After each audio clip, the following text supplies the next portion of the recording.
Good morning, people. Good morning. This is a NFT Film Squad. Look at that. Starting the Saturday matinee with the real Charnick. Welcome. We're going to get going here. Good morning. Good morning. Let me make you a co host. Oh, I guess you're good afternoon. Yeah. It's Respond to always that. good morning in NFT land. Hey, guys. It's a good morning somewhere. Hey guys, good. We got a couple of people in here already. This is exciting. I'm excited. I have coffee in hand, ready to go. That's awesome. Awesome. So, Jason, did you drop this in the Oh, in the let's hand pass I this. dropped it in the Discord. If you want to drop it in the Let's see here. There's share in that Twitter buttons. group. Yeah. Yeah, invite via DM, and I can invite the group, There you and go. I'll say send, and then I will do this other group, and I will say send. There you and go. that's all it takes to run a space. This is easy. This is a piece of cake. Gosh, like you got, it's just hitting buttons and sharing things. Is this how easy it is? And then Yeah, it can be unless you get 1,300 people in here. until I, because I'm waiting for that very first troll that, like, yeah, let's talk about film, let's kick it to you, and then it's just penis, penis, penis. Like the last, like I think we had a troll once that was like that Yeah, dummy. I remember. I remember that. Welcome, you guys. We're just getting started.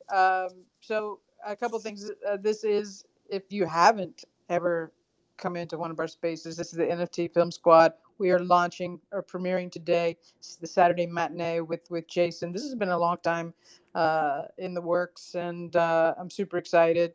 Um, and a couple of things. If you are new, we do have a Discord where we're building community, and that can be found in my link tree.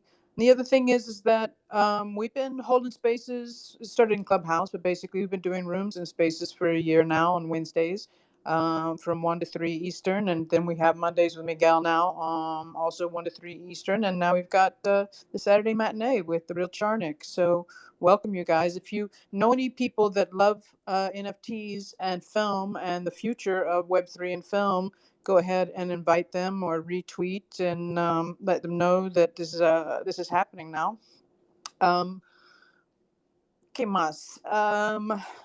Let's see, Jason. So here's a couple things, Yeah, you guys. That I'm just gonna walk Jason through a couple things because I think I've moderated, I don't know, 500 rooms or more. So literally, quite literally, the OG. yeah.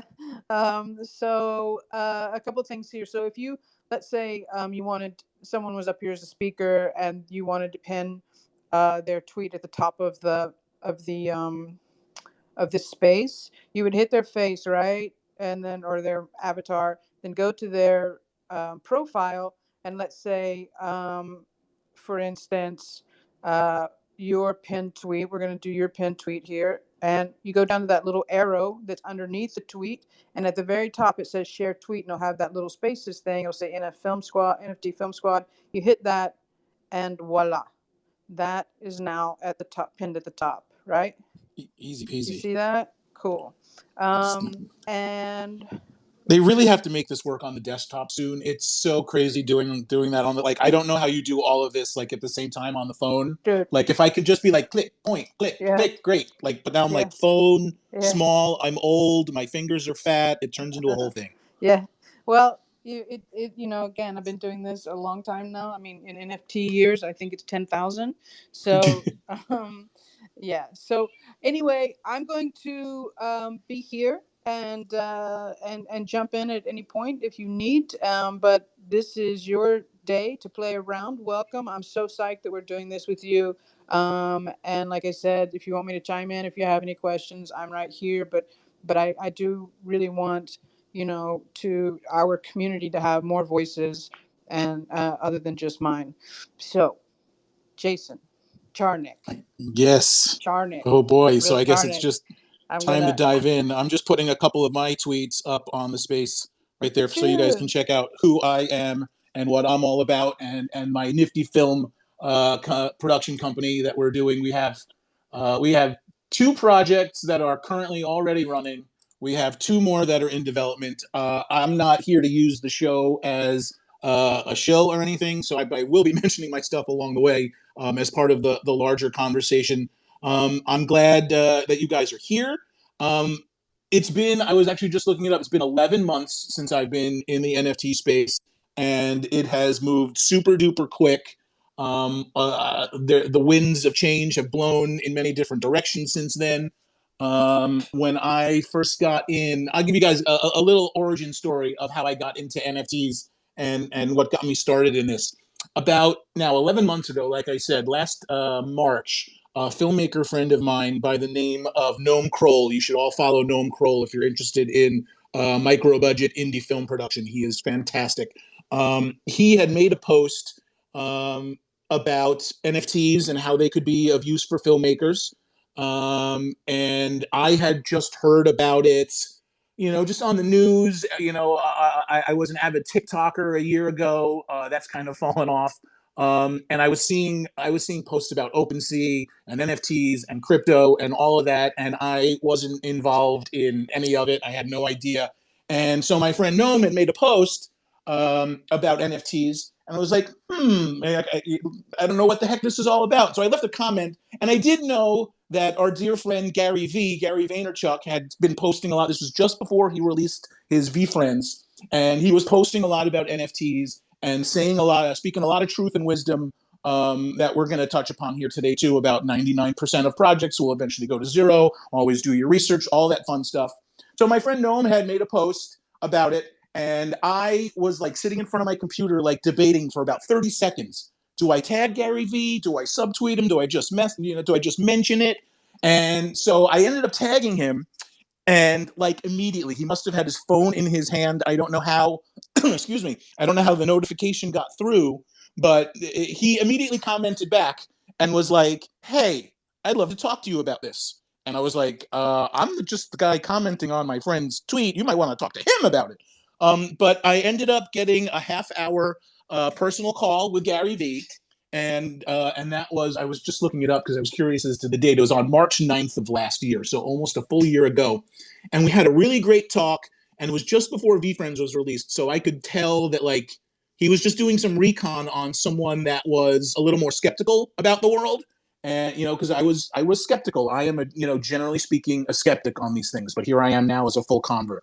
So we were chatting, and I was just we were just talking about, because I also collect baseball cards and autographs and sports memorabilia and stuff, as does he. So we were just talking about the collector mentality, and he was like, if you understand the collector mentality, you'll get NFTs.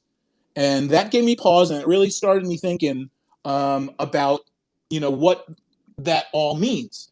And I don't want to go on too long because I do want to hear from you guys that are in the audience. And if anybody wants to come up on stage, please feel free to request. We'll get you up here, and we'll make it into a full conversation. But so he was like, if you get the collector mentality, you'll get NFTs. And that kind of opened the door for me. And that's why my primary interests, outside of getting my own projects off the ground, the whole concept of digital ownership is so new to people that it's really caused quite a divide. We always argue with the right click save crowd and all that. And it really kind of opened my eyes as to what digital ownership is and what digital ownership could be. And I've seen over the last few months, it's always kind of been this way, I guess, but like NFTs for a lot of people are primarily an investment vehicle, which is totally cool. But film, like, I'm an independent filmmaker. I'm a micro budget independent filmmaker. Like, I just want to make cool shit and get people to see it. And if I can get them to buy it, even better.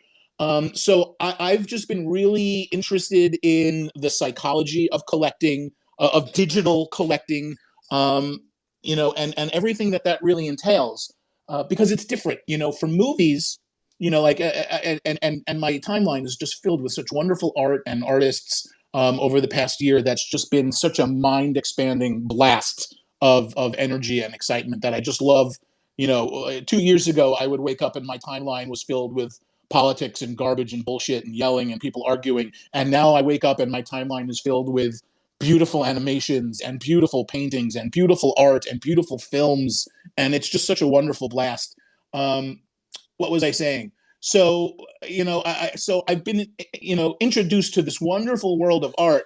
But much like collecting baseball cards, there's the investment side of it and there's the collecting side of it. And I'm the collector. I'm the guy that just loves to acquire and have cool shit, and stuff that I dig. And and a lot of people in the space, like I get it, they want to 10x their money, they want to cash in, and that's all well and good. And it's just not my bag. So what I'm interested in as I'm crafting my projects is really being thoughtful, really being very intentional with my projects to craft them in a way that offers value to people. Because digital value is a whole new thing, and some people get it and some people don't. And we talk about how early we are in the space. Part of being early is keeping an eye on what the space is going to expand into, I think. As it does grow, there are going to be people coming into the space for investments, yes, but there are also going to be people that, maybe people that are like 8, 9, 10 now, that in 5 years are going to be like 15, 16, 17, that are really going to have the freedom to buy things digitally and collect things digitally. So I'm always mindful, and also some of the new people coming in are going to be old timers like me that are just new to that whole concept of digital ownership. And I'm really interested in figuring out the best way to bring value to my creations, because because it is digital. It does all live in the metaverse and online, and there's no Blu-ray, there's no movie poster that you hang on your wall specifically. So I want to be very mindful about making sure that whatever I make, people enjoy it for what it is, and that it could hopefully have some value to them, whether it be monetarily or the enjoyment they get out of it. So if anyone else, like I said, wants to pop up on the stage, I'd love to hear it from you guys, because I want to expand my own perspectives on what you're doing in your work, in your projects, whether it be film or not, to try to provide aside from like the investment, this is not financial advice kind of thing. Like, what are you guys doing to provide value for your audience that will bring them back, that will have them coming back and have them want to participate? I'm gonna actually ask. I got a request. I'm gonna bring somebody up on stage. So actually, let me ask Jordan, because Jordan just sold her Genesis one of One Piece, um, which is also a very different uh, situation too. Again, with digital ownership, movies have been consumed differently than any other art form since they were invented. Um, like you can go to a museum and look at a painting, and maybe you buy a postcard of the Mona Lisa when you leave. Or you one of these, like 2 or 3 second animations that my friend Jonathan Winbush puts out all the time, that are amazing things, and like I can see them and instantly understand why I would want to own it, why I would want to have it and acquire it and obtain it and have it be mine. I get that 100%. But movies are different. Movies are, you put on TV, there's a movie on TV, it's free. You go to a theater and pay 10, $15 for a ticket. You see the movie, you experience the artwork itself in a completely different way than all other mediums. And I think that's the real challenge for filmmakers in the NFT space, because we have to fight for time and attention. Like, our pieces are not still art where you can just see it and know that you like it or not. You have to ask someone to give of their time and give of to experience what you're putting out there. So I'm gonna kick it over to Film Freako. I'd love to hear what you think about all this, because I have a I'm feeling like I'm like Jason. shut the fuck up and let someone else speak already. Jason's kicking it to me. Nope, gonna kick it to Film I was gonna Freako. kick. Well, then somebody came on stage. So this is our rookie. This is our rookie debut. This is a pilot. So we're gonna smooth the rough edges. I'm gonna Yeah. come back to you, Jordan, in a second. But let's kick it No. over to Film Freako and hear what he has to think about that. Give me a moment, because there's some new people in here. Okay, thank you. give me. This is Jason's pilot episode of his Saturday matinee, and it's Very awesome. pilot. And welcome, you guys. If I do see a couple of new faces in here, so if you are new with the NFT Filmmaker Squad, we are premiering the pilot episode of The Real Charnick today in his Saturday matinee. We have been running rooms and spaces for a year now on Wednesdays from 1 to 3 Eastern time. You can join us then. I typically run that room, and then we have Mondays with Miguel from 1 to 3. We started that a couple of weeks ago because the film space, the film and NFT space, is moving so very quickly. And if you want the alpha, we've got it. And I mean, when I say we have it, I'm getting ready to put a lot of those recordings up in our Discord. If you want to join our community, we do have a Discord. It's in my link tree. And it's really exciting, to see you guys in there and starting to connect with each other. That's something that's really important to me. Building up community is what I'm about. And that is why I want other voices like Jason's and Miguel's and some other people, in the squad as we keep growing as a community. So anyway, welcome you guys. If you want to come up on stage and jump into the conversation, Jason really wants you up here. Listen. You do this. You're so smooth. You're so like when it's a podcast, you can take your time and stop and start and do whatever you want. But we're flying blind here, so You're thanks doing for great. bearing with me. You're doing So, great. thank you. So anyhow, yeah. So I know that you wanted to get into that with the film freako. I do have a word or two I want to throw back at you on your concepts. Please. Well, yeah. Well, After let's go to freako. Film Freako first, and then we'll come back to you on that. Hey guys, thank you so much for having me. Love your energy, by the way. Thank you. love the Good to energy have you here. here. Yeah, I've been following you guys, the NFT film squad for a while now. Well, not so much, about 2 weeks or so. And I'm absolutely loving what you guys are doing. This is actually my first time speaking on a Twitter space, so it's very exciting. So briefly to I want to talk about myself, if it's okay, briefly, to be able to get to your point. Is that okay? Absolutely, go for it. Okay, yeah. So I'm a Colombian filmmaker. By the way, my name is Luis. I love making horror fantasy films, well, I'm not gonna go too much deep into this introduction because I just pinned a tweet talking about myself to kind of introduce myself to the community. And by the way, I apologize if my English is a bit weird. It's not my native language, so that's it.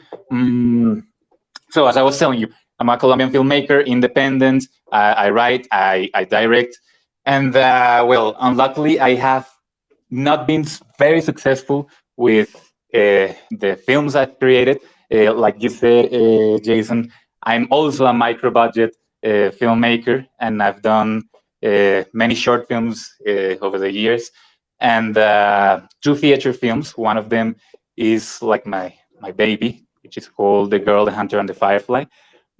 It's a post-apocalyptic fantasy film, and that film was shot like 5 years ago or so, and I've been trying. Well, the project has been going on for about 8 years now, and everything that I've been trying to get it out to the world, show it to the world. It was ready to go out, and then the pandemic hit. So we had the bad luck of postponing things and stuff, and many other things that I'm sure many of you guys are related to, like, I don't know, issues with sales agents, the paradox of if you're not in a film festival, the sales agents won't take you, but if you don't have a sales agent, the festivals won't pick you as well. So I mean, obviously, it's not the case for every single film, but has happened to us. So I've been in crypto for about a year now, almost a year and a couple of months, and I discovered NFTs like 6 months ago or so, and I started like trading, buying, etc. The PFPs, and like 3 months ago, I clicked and I realized, man, I'm not a trader. This is not what I came to do in the world. I mean, I love NFTs. I love the concept of decentralization, crypto, etc. But I realized, man, why am I trying to do something I don't do usually, or that I'm not meant to do, if I am a filmmaker, an artist, you could say, and I can actually bring that passion of mine and combine it with this new technology, this new way of seeing digital assets. and make a difference, like finally make sense of the distribution product, the distribution process, the funding process as well. So I decided like a few months ago to jump in, and I actually shot some NFTs that are currently under post production, which is like the main biggest project I'm working right now, which is called Echoes. I won't go deep into that because I will be releasing more info on that later. But anyhow, I fell in love completely with this idea of NFTs and film, and then I found you guys on NFT Film Squad and realized that I was not alone on this, and you guys have been doing this for much longer than me, and you have all this knowledge, this good energy, great vibes, and I don't know, I fell in love with it, and I'm here to, I don't know, give to the community as much as I can, receive all you have to give me because I'm here for or everything you wanna tell me, advice, etc. Right now, since I just told you I fell in love with this, I am actually considering. No, I have decided that from this day on, I will only make films in Web3. I mean, films that are thought to be a Web3 film, and also distribute the films that I have not been able to distribute properly before, that may find a home in within the Web3 space. So, in that order of ideas, I decided to mint a short film that is currently in the festival round. It's gonna premiere in a couple of weeks, I think, in the Nevermore Film Festival in Durham, North Carolina. And yeah, I decided to mint that short film as my first step in this space as a creator, before going into the rough, deep stuff that is the other project that I will tell you about later. Mm, so I don't know. I wanted to speak with you guys, um, find out if you, I don't know, maybe let you continue with the topic you were discussing, and maybe later on we can talk about specifically the project I'm talking to you about. So we can see if you have any advice, any comments. I don't know. Sure, that's great, and I'm excited that you have just jumped right in. When I got involved last year, I discovered Jordan Spaces, and just jumped in and got sucked right into it. And the best thing to do right now is to just dive in and experiment. I put up a short film on Foundation that's been there for a while. I'm probably going to burn it and move it to my Manifold contract because I'm also learning that I don't really want to depend on any of the third-party platforms. But that's something that you're going to have to experience and find out for yourself. And there's only one way to do it, and that's just to kind of dive right in. And that actually is a good segue to kick it over to Jordan because I wanted to ask her, and then She Crypto will get to you, and Primo Black, I see you down there as well. We'll get to you guys in a quick sec. But Jordan, so your film, your Genesis piece was a one of one. Can you talk a little bit about when you were making the movie, your process on, were you going into the production of it any differently, knowing that it was going to be basically something that's never existed before, a one of one film? Like that's not a concept that ever existed before NFTs made it possible. So when you were making the video and producing it and coming up with the idea, like, did you approach it any differently because it was going to be this completely new, different thing? Yeah, I did. I'm gonna just have to give my brother over there a shout out because I can't believe he got himself up on stage. This is my brother from another mother over there. He's now hiding out behind that mic. Anyway, um, that, exactly. Oh, That's I it. turned the mic on. Okay, That's it. correct. All right. Jump All right, in, go Anyway, ahead. jump in. Go The ahead. pool is warm. No, Dive in and go ahead. swim. Go ahead. I don't know how to navigate through this platform yet, which was a big question that I wanted to ask Jason whenever we have the space to speak. But Jordan, please, my big sister, preach. this is so funny. Okay, now turn your mic back off, then. Oh, turn it off? Yep, turn it off now. Okay, gotcha. All right, thank you. Welcome. I think Benny has like 2 followers. There you go. All right. So anyhow, to get to your question, yes. So absolutely. Being in the running all the spaces and having all the conversations and understanding. We were talking all the way from the beginning. Like, okay, what are these platforms? What are these file sizes? Is there a place for filmmakers? What are we, where can we go? What are we doing? Oh my God, why is OpenSea only 50 megabytes? Like, how in the world are we going to be able to actually, harness this new technology, in an innovative way?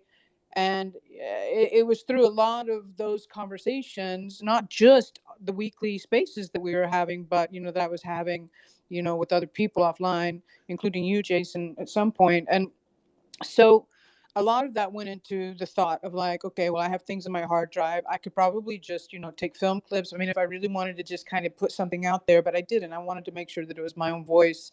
So, and I also wanted to make sure that like there were certain concerns. It's like, okay, well, are these platforms going to be around next year or in 5 years? What's going to happen? There were a lot of different considerations as I approached it. But once I decided what I wanted to do, and the motion picture that I wanted to create, I knew first that, I shoot everything right now in 4K. And I wanted to, the cinematic experience is really, really important to me. I mean, it's just a part of my ethos as a filmmaker. And so I wanted to make sure that that didn't get compromised. And so, while approaching the project, I was also thinking about how are we gonna,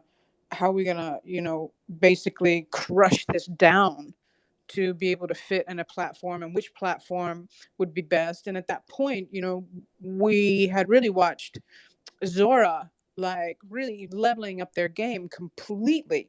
And so, it just was a no-brainer to me by the time I was ready to mint that Zora was going to be the right platform. They offer at this point 500 megabytes. And so Jason, if you guys don't know, is the post-production supervisor on that project. And he was able to come up with a way that if you go and you watch the film on Zora, which you can do, it's exquisite. It does not look that much different. Like, I think it's imperceptible the differences between watching it in 4K on Vimeo or watching it on Zora at 500 megabytes. So that was a major consideration. The size, 3.5 minutes, under 4 minutes was important, because again, I didn't want to compromise the look of it, and anything longer, you start to compromise that if you have to, crunch it down to fit those file sizes. And then what else? What other considerations? Knowing that it was going to be a one of one, and kind of trying to figure out, okay, well, if it has an owner, if there's going to be an owner, what is that going to be? Because, wow, a film with an owner that doesn't have like a distribution, let's say, interest in it necessarily. They have more of a flex interest at this point, kind of like what you were speaking about in sports cards and things like that. So I was very fortunate, and it was also, I will say, fortunate, but fortune favors the bold. I was marketing the fuck out of that thing for 3 weeks prior, so making enough noise that it got eyes, and by doing that, I ended up with an insanely awesome collector, and at the same time, because I decided to keep my IP rights and not share my IP rights, I still can take this film out to film festivals, as I wish, and things like that. But so those were some of the considerations. Like, I didn't want to give up my IP rights, while I might do something differently in the future, depending on how the whatever the project is.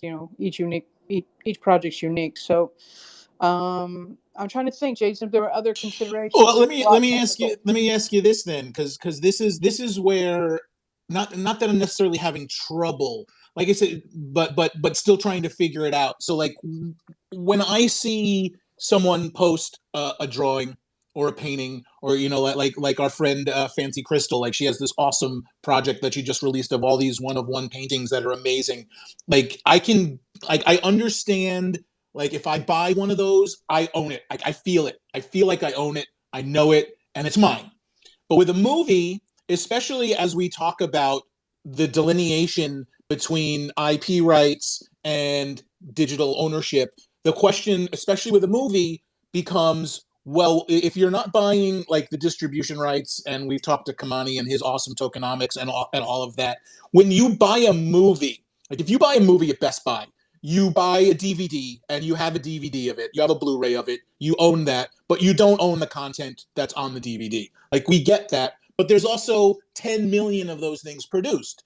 So what I'm still, especially for one of one filmmakers, that delineation between I'm buying the piece itself, but not the underlying intellectual property underneath it.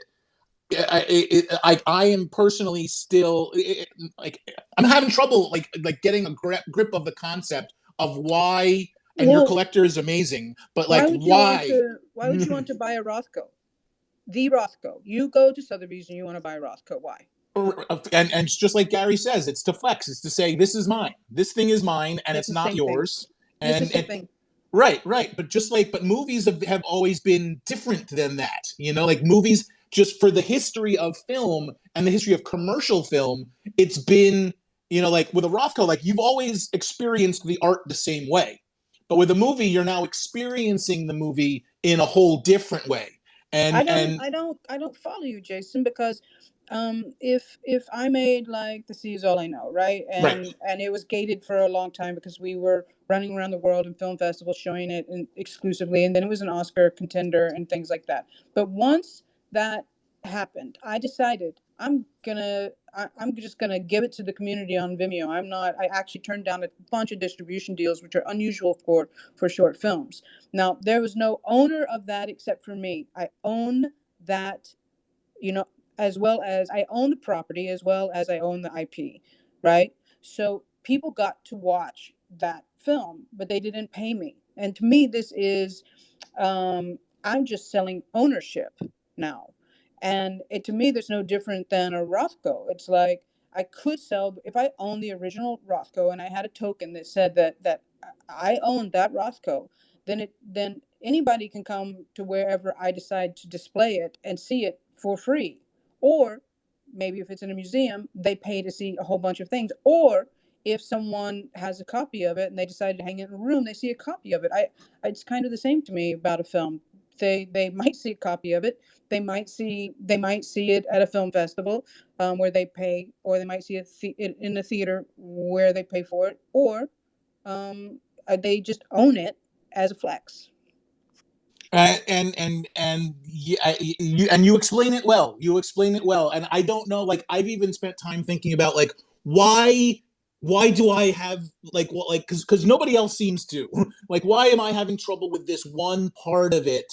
Like again, it's just like a somewhat of a mental block. Like I'll put it this way. Like so, I'm working on Late Night Dreads, which is my web series coming up right now, and I am really what I've been doing a lot of research on is how to token gate things. I don't particularly like. I want people to be able to see. Let me put it this way. So with my project, there are multiple versions of any one episode, some rarer than others. So there's going to be like 15 editions of like the episode that people will be able to watch. And they'll be able to see it for free because it's in the NF, like it'll be linked in the NFT. I'm going to upload it to IPFS, and anybody with that address, whether they have the token or not, will be able to see it. And then there are going to be rarer versions that we're doing some stylistic things to the content itself to differentiate it visually. But I also want to, because there's going to only be like 2 editions or a one of one, special edition of that same episode that people can watch. I want to token gate those because those need to have more value than the base episode. The base episode is like you watch on YouTube. It's free. It's great. It's out there. But if you want the more limited ones that I think will look cooler, you will have to upgrade to that. And with the upgrades will come extended versions so you can see like what happens next that's not really part of the episode or outtakes or other special things that are usually like special features and stuff. But I need to give, and I've been thinking about this a lot. This is why I wanted to hear from everybody else. So if anyone wants to chime in, please raise your hand and I'll go to you next. I want to figure out a way that, like, if everybody out there can watch any of the different versions for free, nobody will have a reason to upgrade to those higher versions. Yes, there'll be a private Discord where people will be able to talk about it. yes, there'll be an opportunity for whoever purchases those upgrades to write an episode of the show themselves that we will go out and shoot for you. That could be your own personal thing, that we will then airdrop to whoever owns that. And we're even gonna have alternate versions with celebrities. Like if I shoot a base episode and then I shoot another of the same exact content with a celebrity, I don't want everybody to be able to see that, because I want the people buying those one-of-ones to be like, holy shit, this is a reason to upgrade. I could see, and it's not Brad Pitt, but I could see Brad Pitt in this same episode that I'm now seeing a lesser known actor in. And I think that's a really cool thing that somebody would want to be a part of. Jason, here's the thing. Please. Here's where I think you get messed up, and then please, and then you've got somebody wants to chime in. But so we'll go to Playing Mia next. Yeah, I kind of think you're. And listen, be honest. Like if I'm doing, like, please be honest. No, I just think that the Web3 ethos is not about whether other people can see it or not. It's simply about you as a creator, for one, being able to monetize directly without gatekeepers. And two, I think that it's also the possibility of secondary. So those rare trades could actually, bring your collector, they watch it, they enjoy it, and then they decide to flip it on secondary. Not only do you, the creator, make something, but they actually make something, right? So those are two things. I don't think it's about the sharing as much as I think it's about the ownership and being able to own that piece. Again, it's a little bit right now still a flex, but also I think ultimately it's more. I think that it's not necessarily, I think that's where you're getting hung up, is the idea of exclusive eyes on it. And that's where I'm like, I think it's awesome if everyone can see it, and and maybe you token gate it for a little while, and then you. Oh, we're that is definitely part of the plan as well. Like it will be like old school way. Like after like 6 months, like we're gonna like release them like at a super low price on Tezos. So it'll be a multiple blockchain thing. It'll be like windowing, like it's in theaters for a limited time, but then it'll be on TV for free. So that's part of the plan as well. Playing Mia or Playing. Yeah, let's go to Playing Mia. What are your thoughts on all of this stuff? Am I getting hung up on something, or is it just me? I don't think you are. I mean, to be fair, I can see both sides of the equation, and it's been a really interesting discussion about this, and it certainly got me thinking. I guess in relation to the film, I can see where Jordan is coming from, in the respect that it is ownership, and it is you're owning an original piece of art, and whether we define art as a painting or as film or any other medium that we define as art, it essentially comes back to the same thing. It's a creative product which has been produced and is now shared. In relation to the kind of gatekeeping aspect, one thought that I had was, let's say you produced a film, and I understand where you're coming from, Jason, and like, why would anyone attribute value to that if everyone else can watch it, or if anyone else can have a copy of it, right? Like, what does this original version, why is it intrinsically different in terms of value in the traditional sense of how we distribute movies and consume movies? And I thought about it this way: what if you had like the original film, the mint one of one? Now Jordan retains the IP rights for that, so she goes to different film festivals and showcases it, and it gets rave reviews, and she decides to continue to show it in theaters around the world, and that could go on indefinitely, or however long that she feels that she wants to do that. Now, the thing is, when we think about film, there are two ways of consuming film. You either go to the cinema, which is where you go pay to see it for one time in a space, or you go and buy the DVD, or you download it, or you stream it. And again, like, that's where the ownership comes in, where you pay money and you get to watch that film whenever you want to, by sticking a disc in a DVD player or streaming it via whatever, right? At least to my limited understanding. So what if you had a scenario where you had a one of one which you minted, you then distributed it in cinemas and film festivals, etc., and people got to watch it. But then once it finishes doing its circuit, well, the only person who can actually watch it is the person who's minted it, right? And so then it becomes a rarity, like the original painting or one of one. You can have many different versions of it, but this is the original one. I guess what I'm trying to say is that there are different ways in which you could attribute value to something, which doesn't necessarily mean scarcity. But it's quite a compliment. The reason why I came on stage wasn't necessarily to talk about this aspect, but I do find it very interesting, and I hope other people can build on it. Yeah, I just it's fascinating to me because, and I also, one of the things that I don't really consider, and I know I probably should, is secondary. Especially, coming from baseball cards, everything is the secondary market because, nothing is, the card companies will release a product, and then when they get open, they get, sold on eBay or whatever, or card shows, like that's the secondary market. Movies have never really had that before. Movies, you can sell a used DVD for 25 cents, but like it's just it feels different. It feels different. But me, I really appreciate that. That's a good perspective on that. Primo Black, I saw your hand up. Why don't you chime back in, and then Yeah, we'll you know go to what? Petra, and then we'll go to Christina. Perfect. You got it. Oh my goodness, you All got right, this, Jason. I just need I'm people to raise their hands. Thank you. I'm right here. All right, so Jason, um, I'm brand new to the space. I'm a little baby, and I'm gonna do a lot of things wrong. Um, Jordan, calls me very analog, and that's probably where I am. But you mentioned something earlier that really piqued my interest.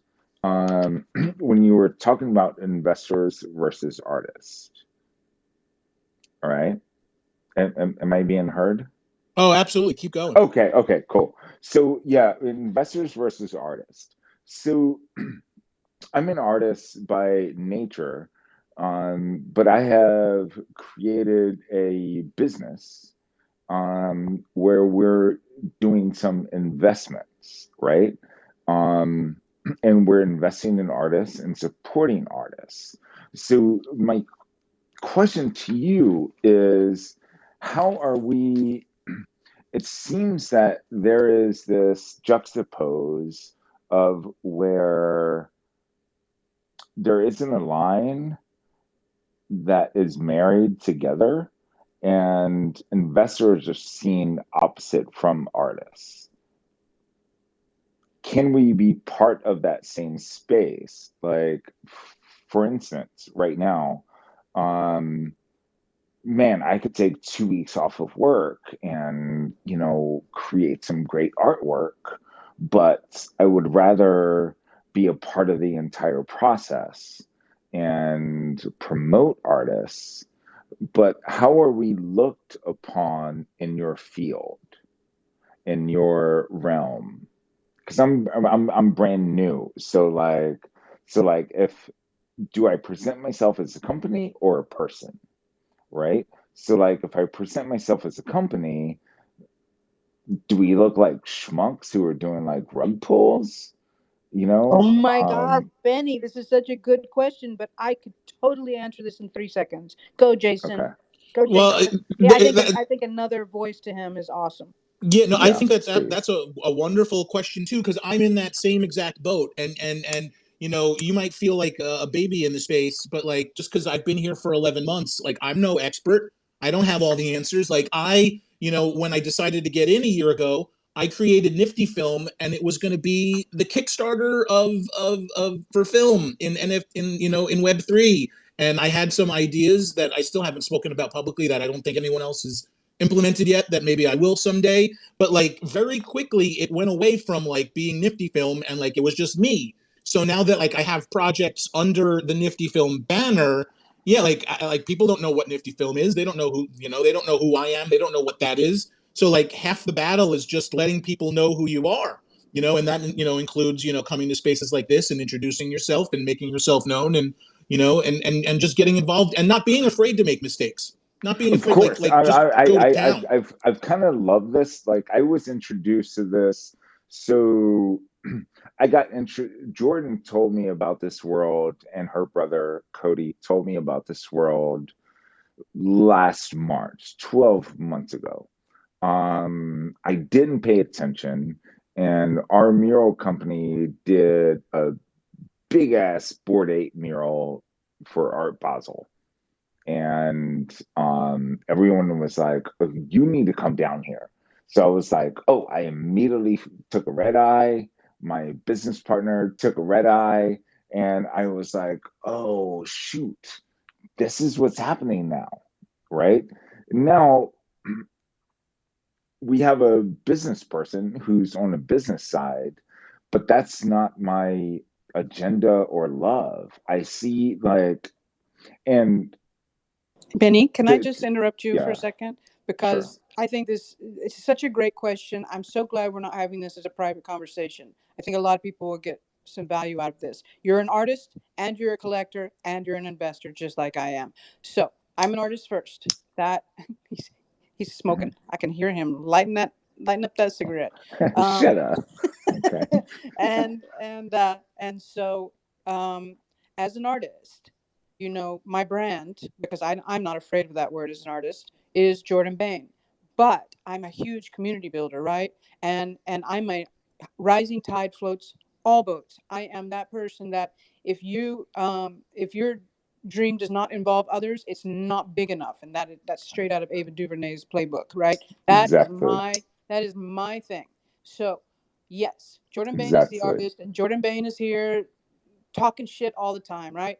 But I'm also really really trying to lift the whole community, the NFT film squad, lifting that community at the same time. Meanwhile, I am also a collector, and I'm trying to get some a decent bag so I can collect at times. Being a collector does not negate being an artist. Being an artist does not negate being a collector. A lot of business people are coming through here. I do think that what Jason said is like it's nice to just be you.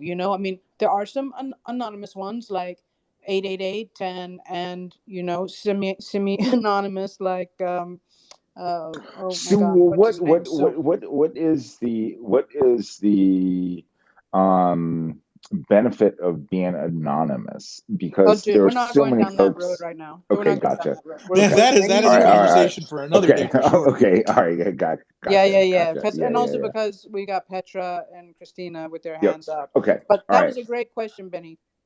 Okay. Yeah, and All right. we can definitely get into that part of it because I have opinions about that too because I sign my name to everything I do, even like something on like even a comment on TikTok, like my name is on like I sign my name to everything I do. But let's kick it over to Petra. Petra, why don't Okay. you? Hey, Jason, Uh-huh. thank you for your time, brother. No worries, I no worries. We'll talk appreciate more that, soon in dude. a bit. Yeah, no, it's All good to right, meet you. copy that. All right. Bye-bye. Oh, Petra, yeah, go ahead and join us. Thank you. Yeah, sorry. So yeah, I guess I just wanted to make some comments. You had asked a question about DVDs, and I go back in the digital rights movement for a while, and I'm led to recall, Napster and that whole era, and I think people are coming to Web3 that are looking for solutions, new solutions, or ways of improving on digital rights management. There's certainly two movements in the space, and I think that there's a group that does that, but I think that the more influential and more foundational group in this Web3 space is actually sort of more focused on digital human rights than the perspective of digital rights management, which is kind of the difference that I'm trying to outline in describing that. When we talk about ownership, there's an old saying, that possession is 9/10 of the law. And from the digital rights management perspective, the other tenth has to be superior force. But from a digital human rights perspective, we have to recognize that the most superior force is love. So when we're talking about, if I as a collector wanted to own something, there's a lot of different ways that I could approach that ownership. But I think in the stewardship community, in the collector community, especially in high art, that role is seen as sort of a responsibility to share that experience or that artistic vision with the rest of the community. But that's also seen as the benefit of having done it. But also from a creative perspective, in terms of building something, you really want to be able to build it, with other people, because building something for yourself is like a singular one-time effort, and it might have, returns to you, but you get those compounded returns, if you will, from a financial perspective, if you choose to look at it that way, but it's not required. You get those compounded returns when you're able to share your creation with others, and they share that their creation that is the result of your creation back with you. And that is a loop, actually, that when we try and create a gate, right? Gate implies a key. It's like a singular path through the point of entry. But the reality is we've just taken the circle and sort of folded it over on itself so that it crosses itself at a point. And we've called one side the outside and one side the inside. And there are reasons for attenuation and association, which is something that Web3 allows so that we can have these gates, because all computational processing is bound by gates. It's how we structure data in order to make it into information. But we actually need to remember that strings of ones and zeros are really not capable of forming this kind of virtual, what we perceive as an intersection, that in fact we're on a sort of Mobius strip, and that there is no real center, only a virtual center, and that the center will never hold for that reason. Yeah. So I think those are the reasons that you come across this dilemma, and that it's not actually a dilemma that's new, that arrives in Web3. I think it's just, the dilemma that Web3 allows us a way to construct machines that can get around this concept through decentralization and massive parallel processing. And that's the benefit of it, in fact, that you can create all of the models that you've described so far in Web 2, in a sense, and that they will continue to have the problems that they have regardless. It's that in Web 3, we can create these new solutions where we can see the one side of both sides of the loop that is the Mobius. And that's my advice. That that very well said, and a great analogy, I think, too, because you're right. Like, these concepts aren't really anything new. It's just Web3 has opened the door to this extra dimension of things that wasn't possible before. And it's just, and again, it goes back to what I was saying about, I think, film having been consumed in a different way over all of these years. It just gives us as the filmmakers, it's just another, it's already hard enough making movies, so it gives, it's just another dimension to how we approach our work and how we choose to disseminate our work. And these are things that, while they were probably out there before, now we have to be more mindful of that, because of this new dimension that's been added to it. But let's kick it over to Christina. I'd like to hear your thoughts on all that. You've had your hand up for a while. Thanks for being so patient. Yes, thank you. Hello, can you hear me good? Absolutely, you're great. Go ahead.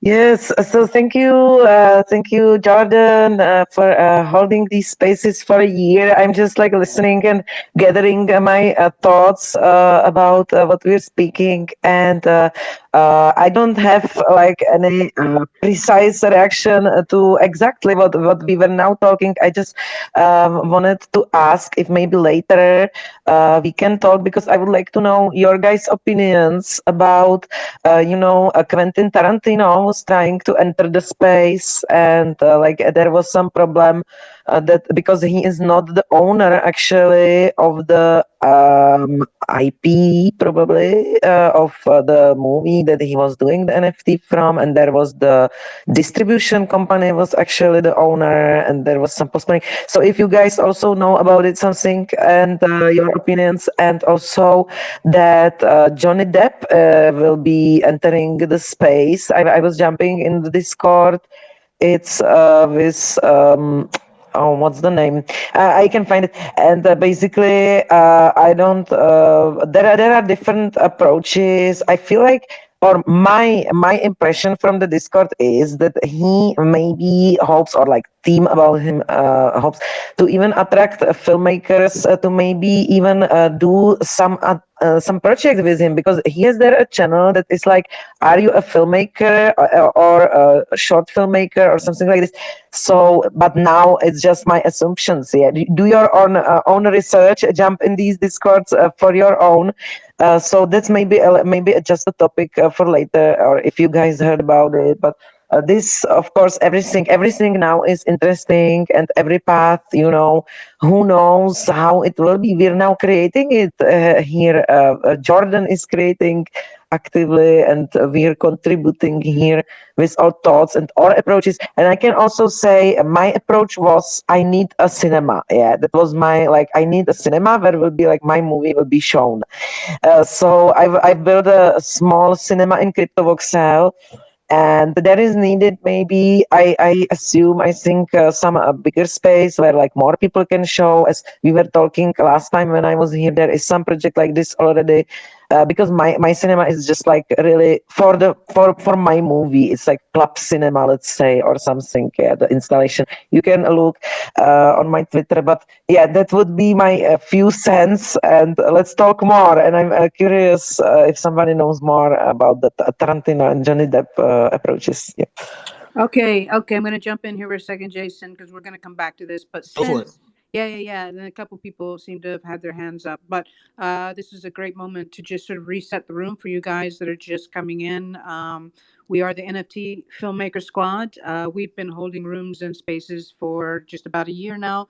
Our OG space is on Wednesdays from 1 to 3 Eastern time, and we just added a couple weeks ago Mondays with Miguel from 1 to 3, and today is the pilot episode of the Saturday Matinees with Jason Charnick.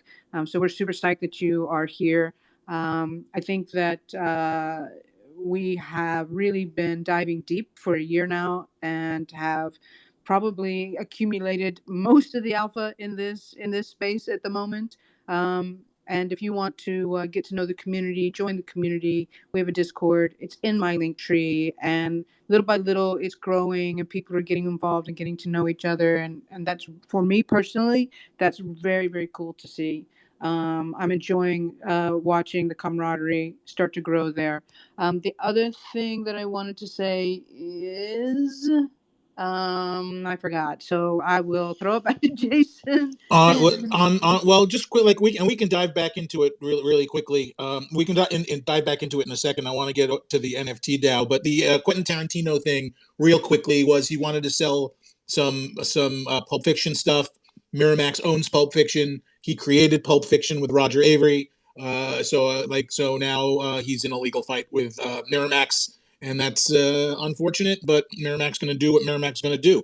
And we'll have to see how that shakes out. Although the Johnny Depp stuff does sound interesting too. But let's kick it to the NFT DAO. Welcome aboard. Good to see you.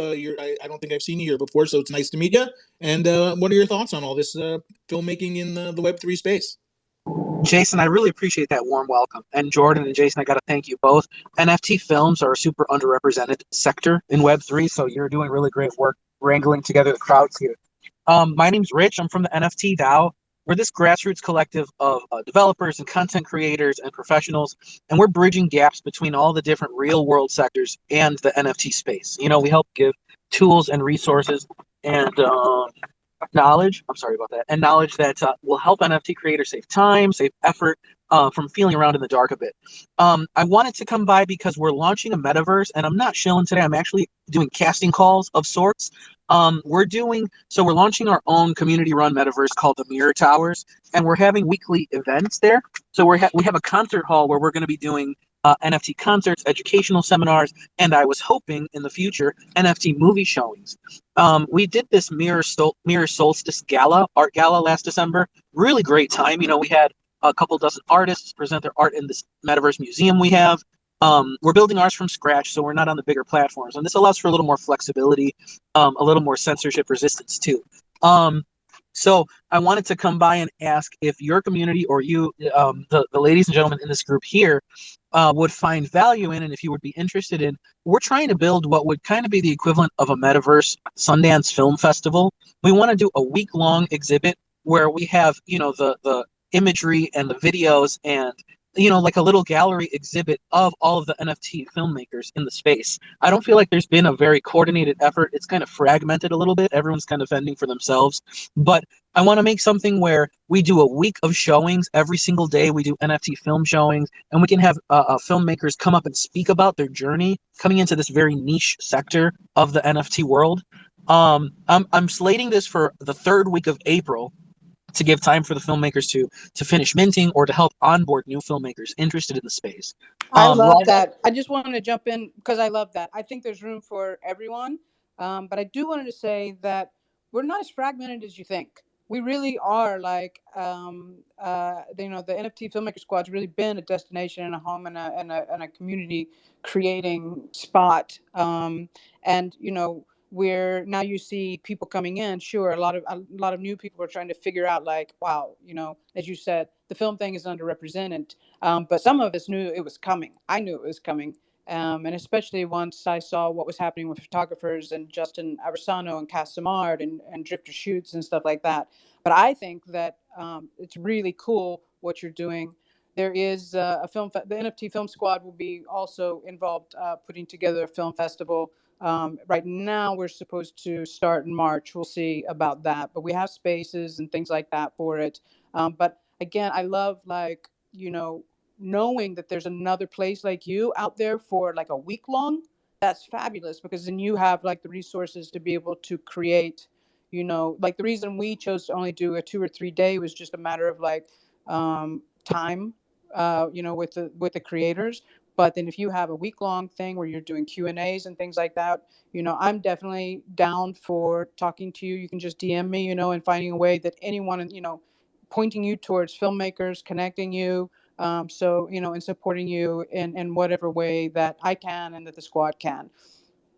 That means a lot. I feel like we're all in this together, and I want the NFT Film Squad to be as vocal and as present as groups like the Bored Apes or the Profile Pic gangs. You know what I mean? Me too. Me too. Sorry, Absolutely. I'm laughing because I swear, it's a gargantuan effort to break through the noise. But I think we're doing it. I would really be honored if I could join in some of the chats in the NFT Film Squad and see if there's anything the DAO resources can give back. Any sort of human resources or technical resources. We'd be more than happy to exhibit your guys' work, and kind of cross promote too. We're not charging for entry or for the exhibit space itself. I'd love to help bring awareness to your efforts. If you wanted to, you could headline at our film festival so that it could be, the NFT Film Squad presents so and so, like this is way less about us and way more about giving a platform and resources to communities like yourself. It sounds like you're really spearheading this effort, and to collaborate, if we could have somebody spearheading this from your regard, and then somebody spearheading a photography one, a canvas art, a music, we can kind of band together and build our own community of communities, this hub of resources. This is really exciting stuff. I'm thankful that you gave me the chance to come into the space and talk about it. I'm going to definitely 100% join your Discord and check out your link trees of both Jordan and Jason, of yourself too. Thank you very much. Any filmmakers interested in collaborating on that film festival, or if you all know people in the regular world that want to get into the NFT space and need some technical gaps filled, I want to help you guys out. I really appreciate this opportunity. Thank you. Yeah, thank you for sharing that. And yeah, definitely check out the NFT Film Squad Discord, which is in Jordan's link tree. I'm going to add that to my link tree soon. I have a Discord for Nifty Film. You're welcome to join it, but there's absolutely nothing going on right there now because I'm just so busy like developing, the actual project that I'm shooting next week. So like something had to get lost in the sauce, and right now it's the Discord. But thank you for sharing that because we are, like you said, a community of communities, and we're all starting, like, it's like all the streams are starting to come together. Everything's really starting to happen for the you said it was a niche, but we're not going to be niche for much longer. We're going to take this thing over, and that's going to happen through all of us banding together and joining forces like the Avengers. So that all sounds great. Mia, I saw you had your hand up. We'll go to you, and then PVA, you've had your hand up. Thank you guys for waiting so patiently. Hey, sorry, I'll be very quick. I love the energy that's in this room and what NFT Darren was saying, because fundamentally what it all comes down to is about community, about coming together, making sure that we raise each other's opportunities, giving people spaces to present their work, and it's something that's very much lacking in the kind of wider NFT kind of / cryptocurrency spaces. It's interesting enough because I just had a conversation a couple of hours ago with a couple of friends about the distinct lack of spaces which are available for performing arts or film or spoken word, in so much as that there's just a lack of space of that, and if there is, it's very underrepresented. And equally, there is a distinct lack of showcasing work within the NFT space, whether that's galleries or whether entities which exist out of siloed metaverses. But with that being said, the reason why I came into this space initially, because it certainly caught my eye, is I was reading an article this morning from Looking for Group DAO, LFG DAO, and they are operating on Terra Luna, and it's something I've never really seen before within the space at all. So what they're doing is they've joined forces, or they've done a collab work with 37th Degree Studios. They're an award-winning international production studio based in Korea, and apparently they've done a number of productions on Netflix and a few other shows that have been done really well in Korea and drama and film production. But what really caught my eye about this was that they're actually doing a documentary film about Terra Luna for the community, but also doing it as a way in which they can educate people who aren't in the Terra Luna system about what the ecosystem is about. But the way that they're funding this film itself is through an NFT drop. And they are doing 2 specific rounds of NFTs, which allow people to have partial ownership or bringing this project to life, and also having access within their Discord and community discussions with Terra Luna's founder, Do Kwon, as an added incentive perk. But the reason why I mention that is because I find it very interesting how, if you have an idea, let's say, and there was a gentleman in who spoke before who was saying that he was working within specific budget constraints, or he was working within a particular bandwidth, like how the NFT space and the wider kind of NFT community are able to use structures like DAOs and use tools which no doubt the NFT DAO speaker will be very much familiar with, in order to bring projects to life, whether that's resources in terms of technical know-how and assistance, whether that's community building, marketing, or indeed whether that's actually getting funding through partial ownership through NFT sales. I think is really interesting how, as an individual and working within localized teams, it can seem very overwhelming to get a project, particularly if it's a wide-ranging scope project, off the ground. Now we have the opportunity to network and to, able to gather those financial resources, given the emerging and burgeoning space of NFT, DeFi, and crypto in general. Jason, do you want me to take this, or do you want to? Oh, yeah, no, go for it. Go for it. I'm super psyched that you brought that up, and that's a project that that we're not aware of yet. But I will say that to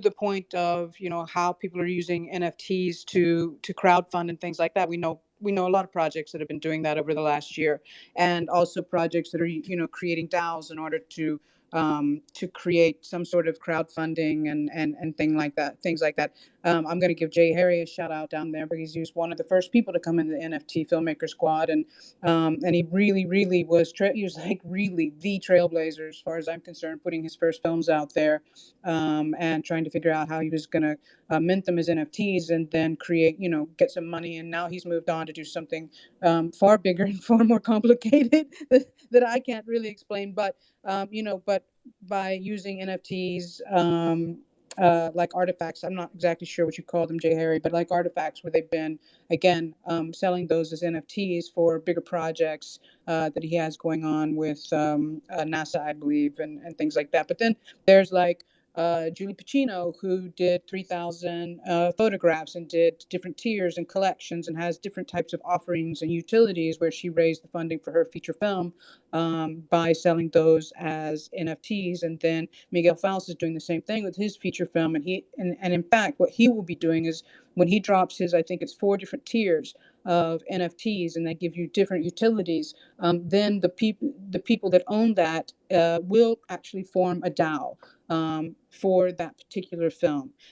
We also know our buddy Johnny Kaplan did the documentary series NFT Me, where he raised money again through NFT types of tokens. He held on to all the IP, but he offered 5 years of profit sharing through people that picked up those three different tokens, and they got different, offerings for that, 5 ETH token, 10 ETH token, 25 ETH token. So there are a lot of people that are utilizing, NFTs to crowdfund and NFTs to, or utility tokens and things like that for the DAOs, creating DAOs so that the community can, be actively, like one of the things that Julie's doing is that she's writing the script right now, and the community, they have town halls, and the community is asked, where would you like to see this screenplay go, and they, she offers them an ability to collaborate in that way, even though she is the filmmaker, ultimately will make those decisions. So there's a lot of really cool things going on. Jason, do you have any other Well, thoughts? you know what? That's really indicative. I'm going to say this really quick, and then we'll go to PVA. All it is, and I wasn't familiar with Terra Luna either. It's just so indicative of the opportunities that have been provided to us as filmmakers here in Web3. And such a stark contrast to what it's like to be a filmmaker in legacy film, as I always call it. In legacy film, independent filmmakers are fighting for the same piece of the pie when you're applying for a film festival, trying to get a sales agent, trying to get distribution. Like there's only a certain number of, for distributors, they only have a certain number of slots, and it's so hard to get noticed. I worked for almost 20 years just to get to a place in my career where I could be fucked by Gravitas Ventures, and we work our asses off just to get to a place where we can get screwed by someone else. But here, there's so many different, not only is there room for everybody, but it opens up a whole new world of creativity to be able to form a project around the film itself and do fun things like limited editions and profit sharing and utility. And like I was talking about at the top of the show, like with value, like we get to think of new ways to create value from our work. And that's what Web3 really provides for all of us, is another dimension of creativity. And that's where all this, this room for innovation is coming from, I think. So I'm going to kick it over to PVA, and if you have any thoughts about that or anything else, please let us know. Hey, thank you, Jason. Thank you, Jason and Jordan. Thank you guys for having this space. Thank you for being so patient. No, thank you. I'm listening, so it's no sweat.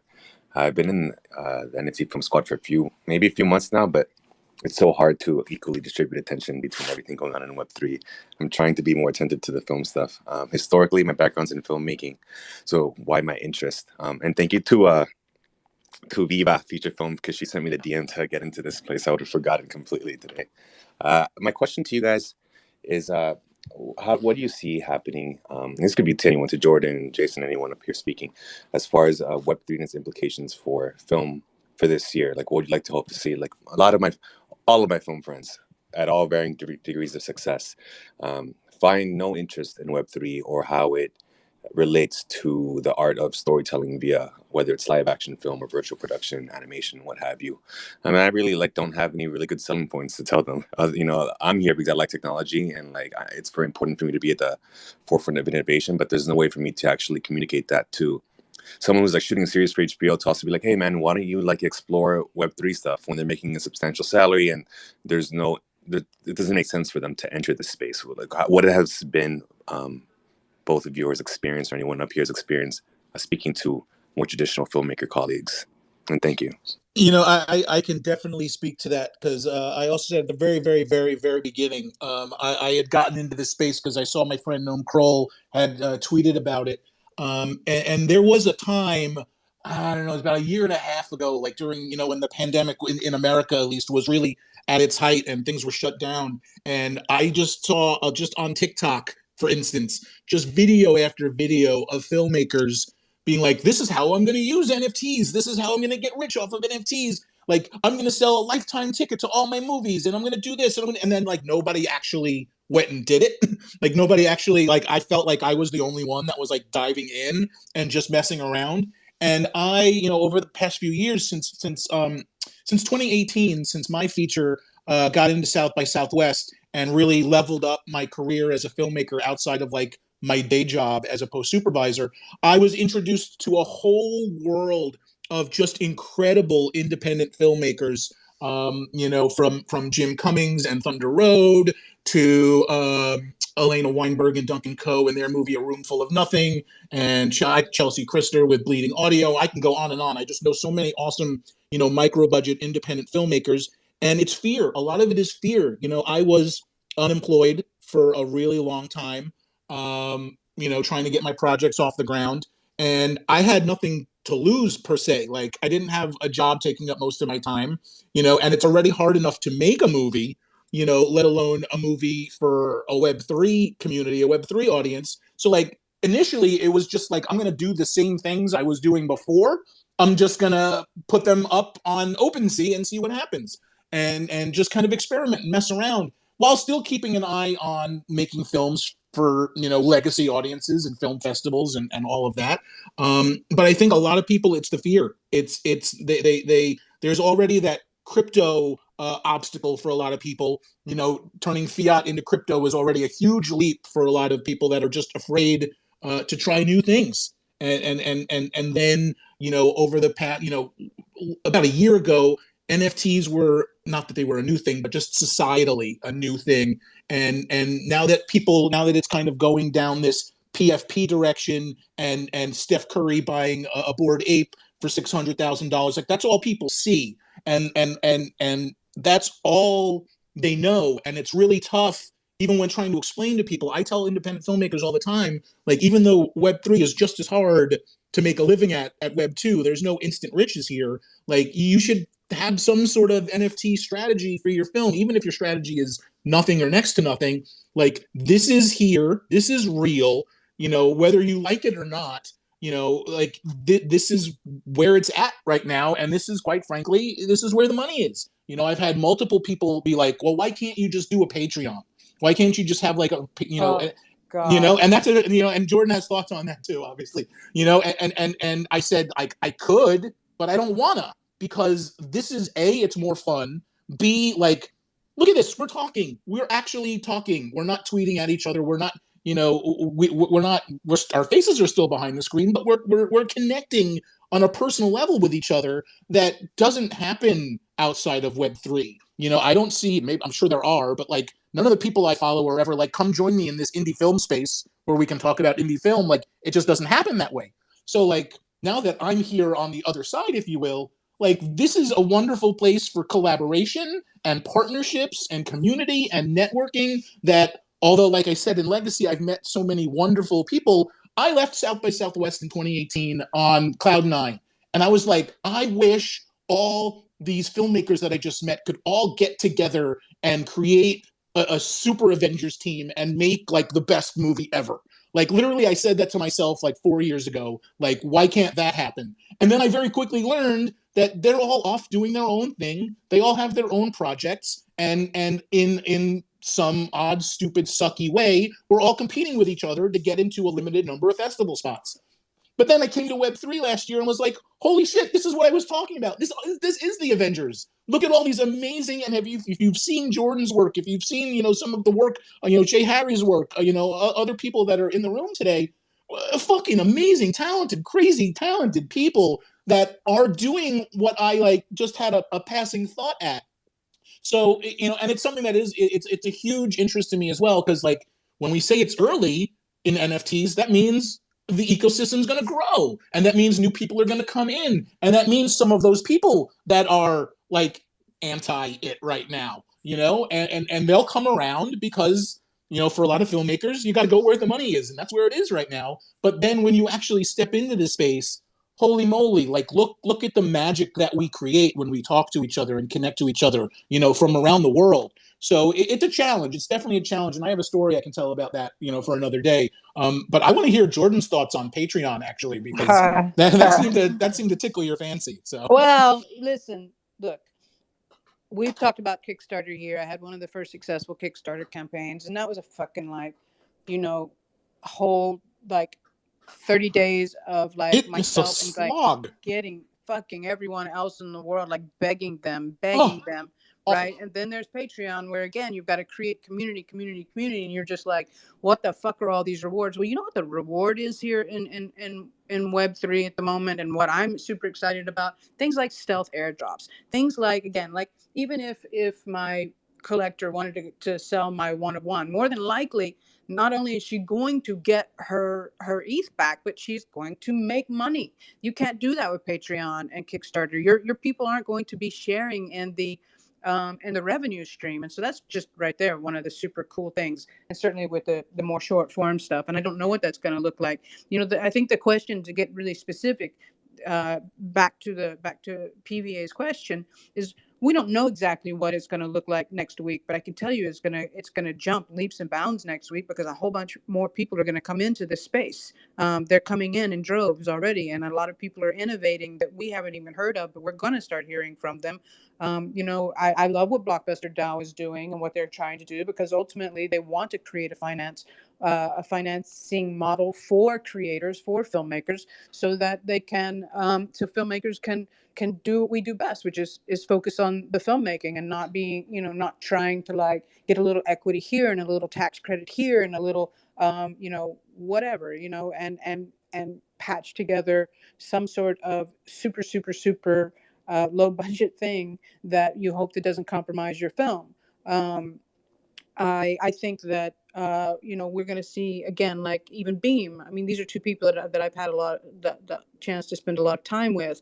Their streaming platform offering, again, more of a place where creators are going to be sharing in the revenue stream, and that's again what Blockbuster DAO is trying to do as well, so that the majority of the revenue stream goes to the creators and not to the distribution platforms. If you're really interested, we have a recording. You'll find it somewhere on my timeline, from last Wednesdays, where we did talk about distribution. It was probably, in the year that we've been doing this, probably one of the most amazing conversations that has happened between Blockbuster, Beam, and Kamani, and just talking about the whole idea of distribution. So right now, as filmmakers, we're looking at still crowdfunding, and we're looking at minting. What does that mean? How can we do this? How does that work for us? As far as just actually minting our films and having collectors. And then we're also looking at distribution models. And, are they going to be hybrid models? Are they going to be pure Web3 models? I mean, the innovation here right now is mind blowing, and what we can do. And it's everyone in this room, who plays a part in that. And there's, I always say that there are bigger brains than me out there figuring that side out. And I'm just here to, try to get other creators and onboard them. I think that the resistance, aside from fear, and also okay, what is Coinbase, and why do I have to and how do I sign up for that? And then what is MetaMask, and what am I supposed to do with ETH? And I think that eventually, just like what happened, when people started to come into crypto in 2017, and everyone was like, oh, I don't understand. This is so difficult. Now Coinbase is smoothed all that out. They used to go down all the time, like OpenSea does. So I think that you're going to see the technology catch up. And I think that you're going to see then the filmmakers, the ones that are shooting HBO and the ones that are getting great salaries, they have no reason to get skin in the game. But me, I had every fucking reason to get skin in the game, because I took a film on an Oscar run and didn't have a door open to me because of systemic, issues with who runs Hollywood and things like that. I've written feature films, and I learned to be a producer because I have skin in the game, and I really believe that my voice needs to be out there. And so if no one else is going to champion me, I'm going to champion me, and I'm going to become the producer, and I'm going to package my fucking feature film, and I'm going to, oh, what? NFTs? Wow. You mean I'm going to find a way to be able to raise at least some of the capital for that, maybe through NFTs, and then I can match that some way, and then sort of hybrid that, with distribution deals, maybe in Web 2, or maybe I'll just stick to Web 3. I don't know. I just know that it's moving fast, and it's an exciting moment for filmmakers. And I think those of us who can start to show filmmakers, like me minting, my little motion picture, and show people like, oh yeah, somebody bought it for 4 ETH, and that's awesome. We just have to be case studies. And now I'm going to back away from the mic. And you know what it is, in addition to the case studies, I think, God damn, is it Coinbase's stupid commercial with Matt Damon, "Fortune favors the bold"? They don't even use the quote right. It's I said that quote earlier today. we're here because we want to take the control back. And I think, a lot of the other filmmakers that I've met are so desperate to take the control back. Like I said, it took me 7 years to make my documentary, and a lottery ticket to get into a top festival, just for the right for a distributor to tell me, how does it feel that some grandmother in Iowa will be able to watch your movie? I'm like, bitch, I can have them do that right now. What are you talking about? And then I brought on a lawyer, because you still have to have a lawyer, look at contracts and stuff. And my distributor, Gravitas Ventures, and specifically the vice president, Brendan Gallagher, got on the phone with me and my lawyer, and he was pissed off that I hired a lawyer to handle the legal contracts. So he was like, you know what? We were going to give you X dollars for your minimum guarantee. I'm going to take $2,500 off the table. How do you like that? Just because you hired a lawyer. And we were on a call, and I just had to say, okay, yes, because what was I going to do? Walk away from distribution? So here we are with this wonderful opportunity. And for me specifically, I want to distribute these things in Web3. I'm not doing this to sell something to Netflix or anything like that. I want to make my content, make cool shit, and disseminate it directly to the people. Foundation, get the fuck out of there, Foundation. OpenSea, all right, I gotta deal with it a little bit. But eventually, what's gonna happen is we're all gonna have our own storefronts. We're all gonna be able to do this ourselves. And when us as the case studies, Jordan's already been a successful one. I hope I'll be a successful one as well. When all these case studies are out there, all those people who were too afraid to jump in, they're gonna see that this is a viable avenue and this is all it comes down to for me, building a sustainable career for filmmakers. All I want to do is wake up and not have to drive 45 minutes to an office in downtown LA so I can work on someone else's movie all day. That's all I want to do, is make my cool shit and get paid for it to a level where I can pay my bills and be comfortable for the rest of my life. Everything else is just gravy. Everything else is just a means to that for me. And I think as we continue to be successful and grow, and as our communities continue to expand and connect, people will, who are afraid to jump in, they will see that this is where it's at, and they'll jump in, and they'll be behind the 8 ball, because here we are, making these mistakes for them. That's what that is, paving the way. So that's my thought on that. Anybody else want to jump in on a topic of that, or anything else with NFT film?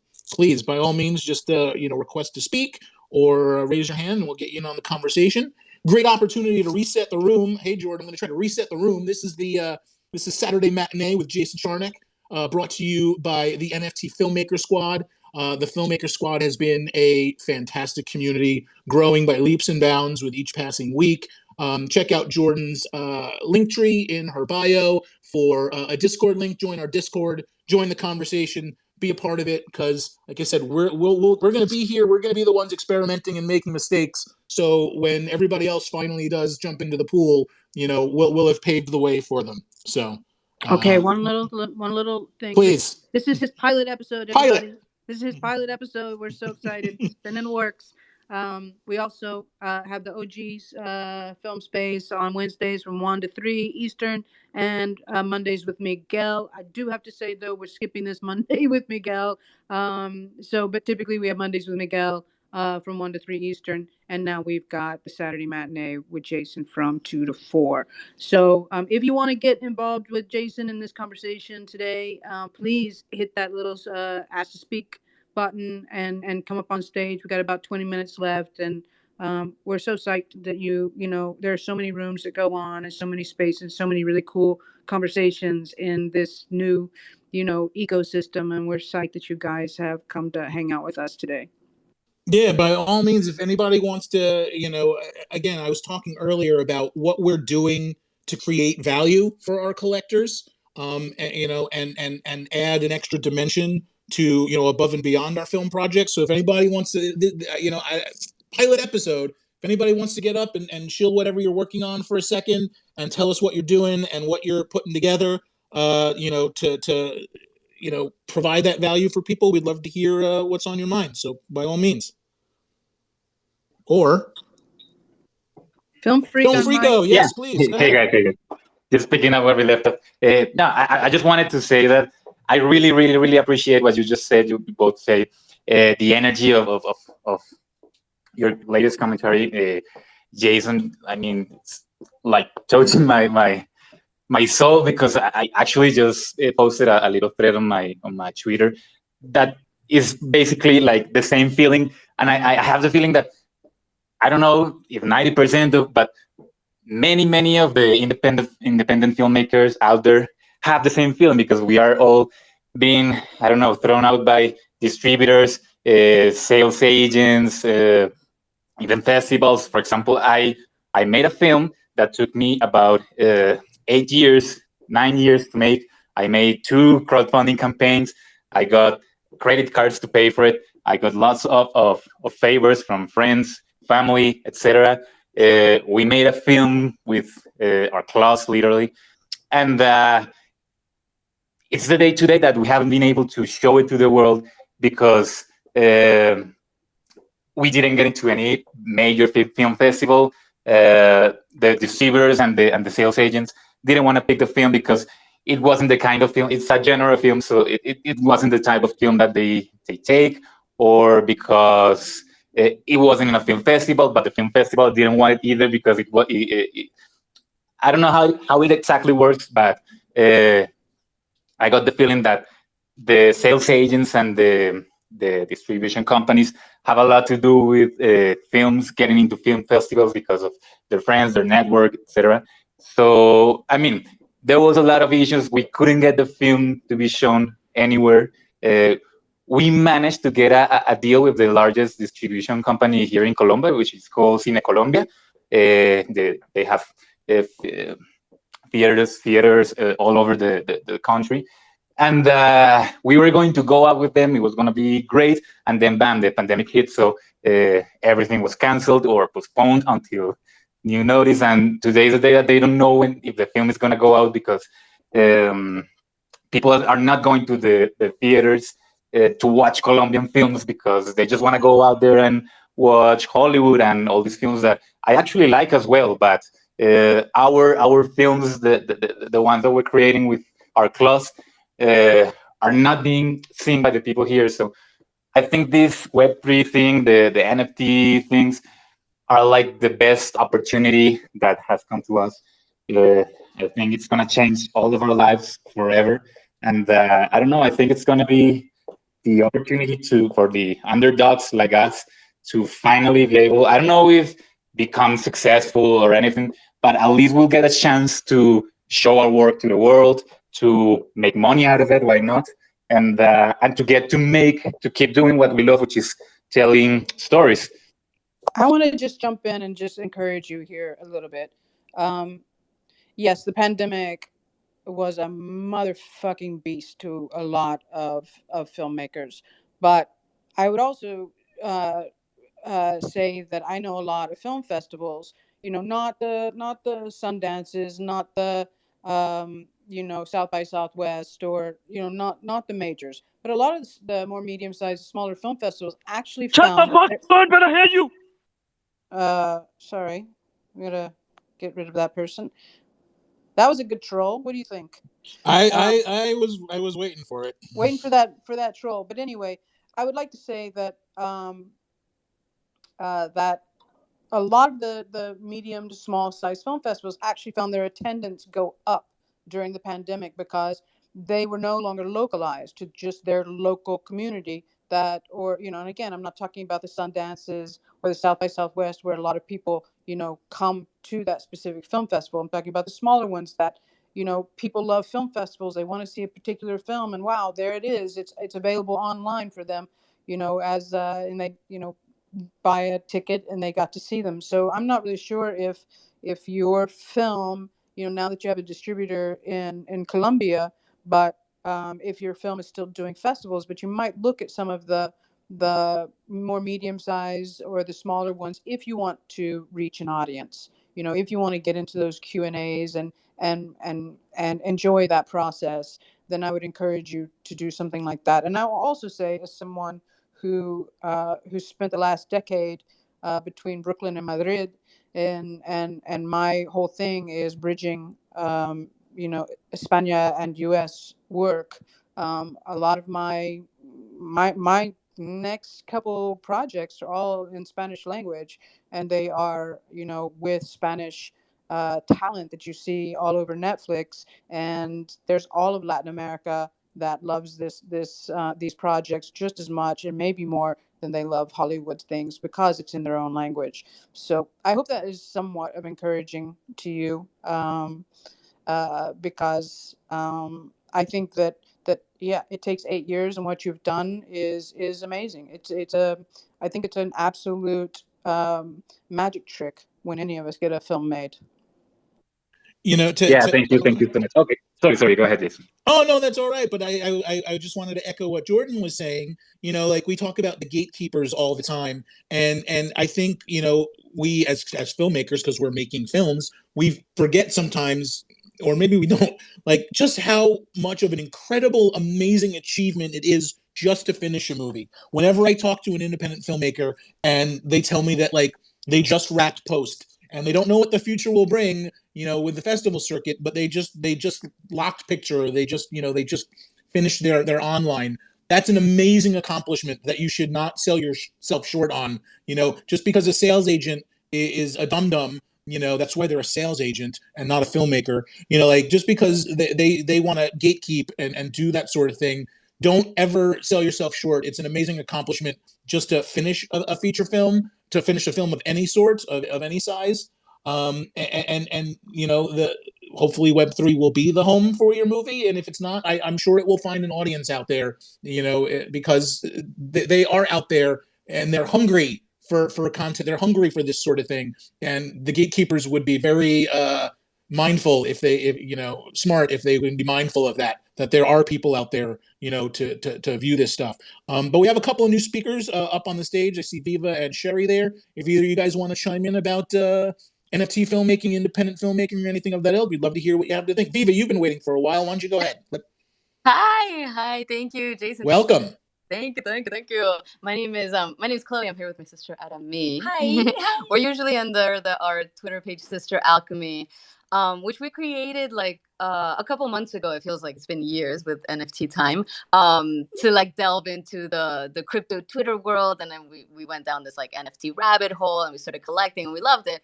And we're actors, and then we recently got into producing, and my sister had booked a role on Viva like 2 years ago. Yeah. I think it was before the pandemic, and the writer and director had raised about like $200,000, so he was still in the process of fundraising. And anybody that's like not in the film world might be like, wow, that's a lot of money, but to make a feeature film, filmmakers know, like, yeah, it's nice, but that doesn't cover the whole budget. So we were like in that process, and then well, they were in that process. I hadn't jumped on board yet, and then the pandemic came through, and as we were saying, it was a beast. It upended a lot of projects. We were planning on filming in Colombia, which Film Freaka knows.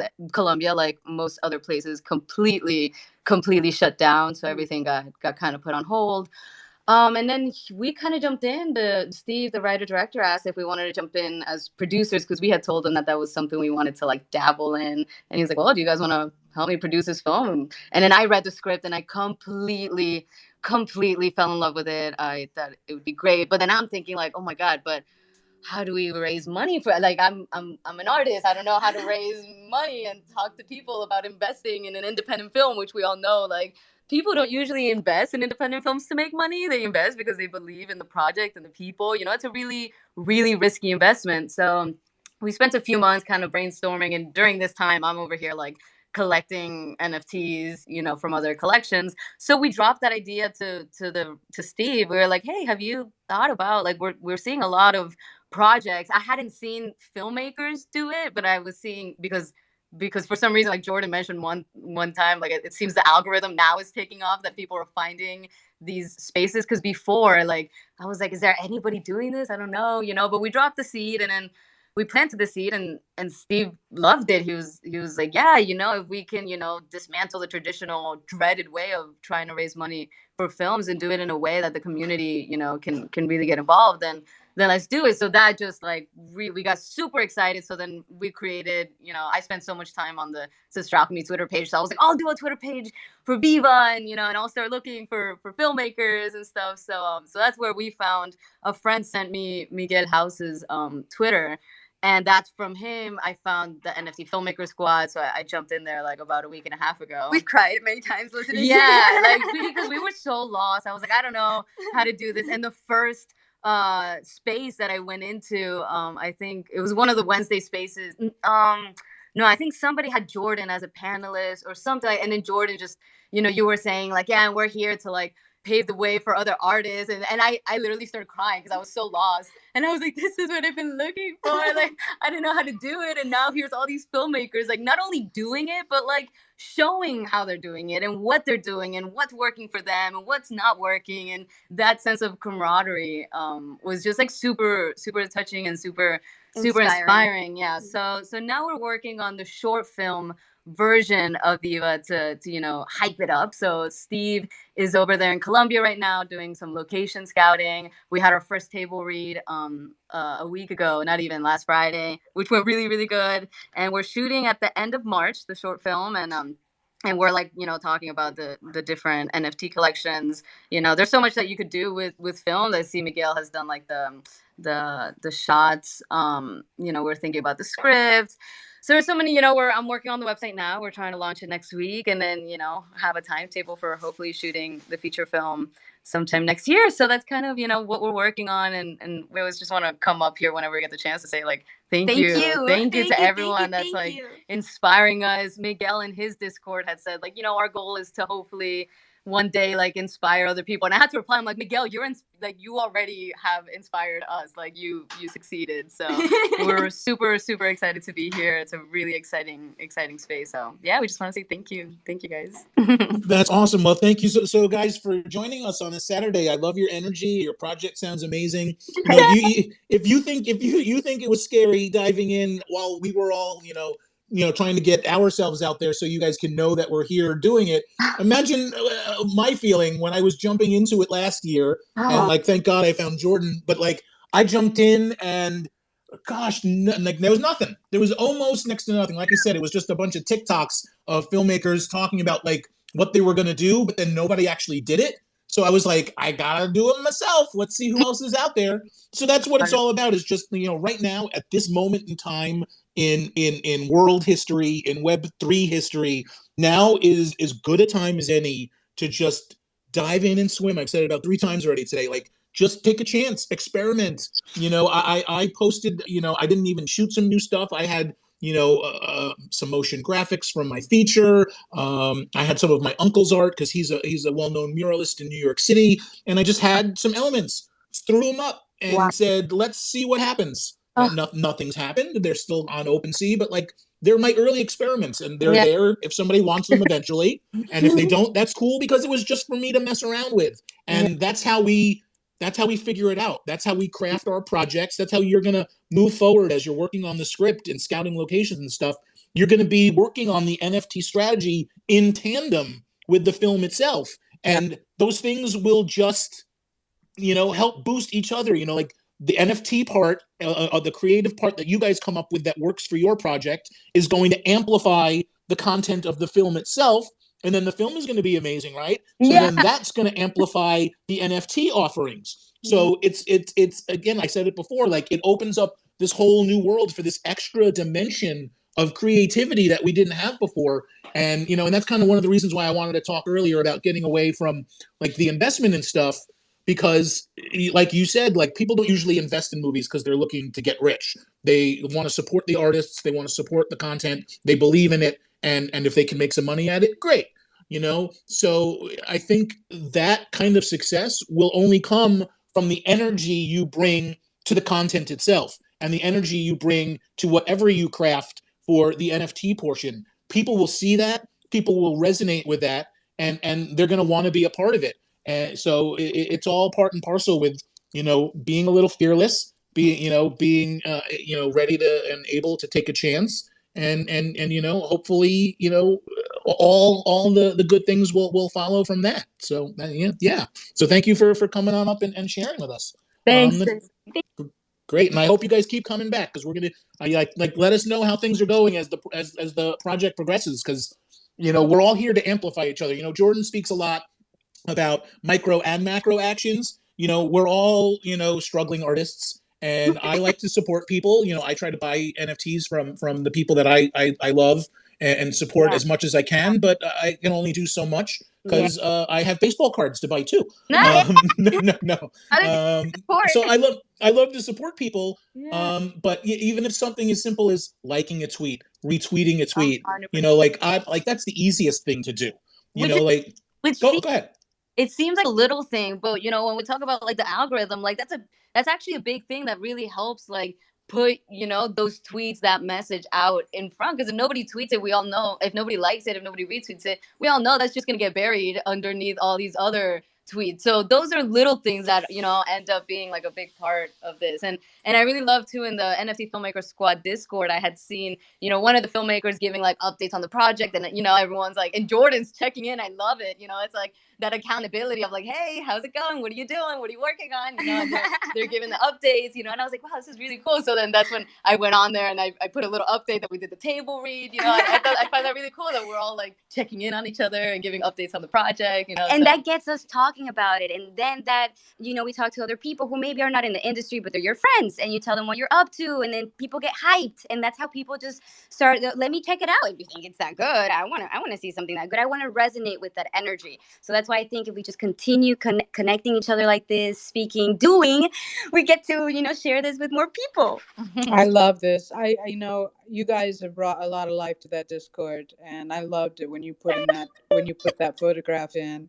Yeah, it's great. I often, as I said in that last announcement, I'm just one person, and so I'm pretty fucking proud of where we've come this last year, and with me just being noisy as fuck, and getting some of these people that really, like Jason, who really believes in community, and that like, my thing is, if I prosper, you prosper, and if you prosper, I prosper. And so I'm so psyched that you guys are in there. I'm gonna just say one thing about the retweets. Justin Aversano, and I mean, he's like a fucking OG now. Like, he is like the biggest. I think he's like the biggest single one-of-one seller in NFTs with his twin flames, with one of his twin flames. But he wrote today, retweets cost you nothing. And if he's out there telling you, then I mean, I was like, yeah, they have compound interest. I mean, if you think about it, they really do. You never know who that retweet, and especially a quote tweet, because that's actually where the algorithm will pick it up. You never know where that those, like, where it will land, what eyes will see it, and what collector might see it, or somebody might get interested in you or follow you. So these are micro actions. If you don't have big ETH bags, these little micro actions help a lot. And we all just, we can only do our best. And some people have, more resources than others, but there are some things that I think that, since we're all just hanging out here, like we're really all just hanging out here on Twitter, scrolling and scrolling and scrolling, and we can take a few moments. Hey, listen, Jason, Sherry came up on the stage, and before we close out your pilot episode, maybe Sherry wants to say something. Yes, absolutely. Sherry, please. Thank you for being so patient. Hey, no problem. Jason, thanks for having this space. I'm excited about having more Filmmaker Squad sessions that I can listen in on now that we have 3. It's awesome. And I don't have enough time to probably start this discussion, but I'll just give everybody something to think about. So maybe next time we can talk about episodic and serialized content and how to use NFTs to help us get through the gatekeepers. I've spoke before in the Filmmaker Squad room, so some people know that I've made 3 indie features and I received distribution for them. And my first feature had Mackay Pfeiffer and Sterling K. Brown, so you would think this would you'd be getting your money back, but I got about 50% back on this. And then my latest venture is a pilot series shot in Atlantic City. And we finished it right before COVID, and now we're out there trying to sell it. And one thing about an indie feature is you can get at least some of your money back. You can get into festivals, you can get international distribution. So little by little, you can make your money back. But with a series, when you're trying to pitch it, you're putting a lot of money into shooting a pilot, and then you have a beginning, but you don't have a beginning, middle, and end. So how the heck do you sell these series or episodics with all these gatekeepers in place now? It's kind of discouraging because we all have great stories to tell, and we all know that people love to binge stuff. So that's why I went in the series direction for this latest project. But I'll tell you, it is a tough road, and we may never get the money back on the pilot. So I'm looking for new ways for indie filmmakers to get into series and episodic by using NFTs, and how can we help each other get our stories out there? And that is actually something that being a feature filmmaker, I haven't given much thought to, and it's a great question, and we need to definitely figure that out together. Because why should you have to bust your ass just for Netflix to say nah, no thanks, when there's a community? What? Yeah. Oh, go ahead. Yeah, no, and there are only a few festivals for serial content and episodic. True. And so we were in Series Fest. We got in as one of the 9 dramatic pilots, which is awesome. But just think about it: you have to again spend the money to make a pilot that they will pick for a festival to even get that chance again to get out there and pitch a series. So there's a lot of roadblocks along the way, and there's got to be a way using blockchain and NFTs that we can again help each other and get our stories out there, because people need to see our stories, and just not as features and shorts and docs. We really should be in playing with Hollywood and with the big players, and being able to make these episodes that people want to see and can see. I really I really want you to hit me up in the DMs and let's talk about like a good time to actually do a space, whether it's a Wednesday or a Saturday, to do a space talking about episodics, and we'll try to put together something. You know, I'll try to like reach out to some people and put together something that will be a brainstorm session, because I think That would be great, Jordan. right. Yeah, I feel yeah, like because it's this really a new frontier for yeah, it filmmakers. reminds me when NFT or not NFT, it's all new with episodic. totally, but it reminds me of like back in the day. I can remember, I mean, it's just not that long ago, like 2009, that I wanted to do a web series. And I was telling people I wanted to do a web series. And, it wasn't the newest thing, but it was still really new, believe it or not, in 2009. Yeah, And, which just feels like yesterday, but it's like, just look what happened to Issa Rae. Right. From her web series to major situation. So I feel like that there's something, like there's a correlation here, and I think that it absolutely deserves a squad conversation, which I'm so down for.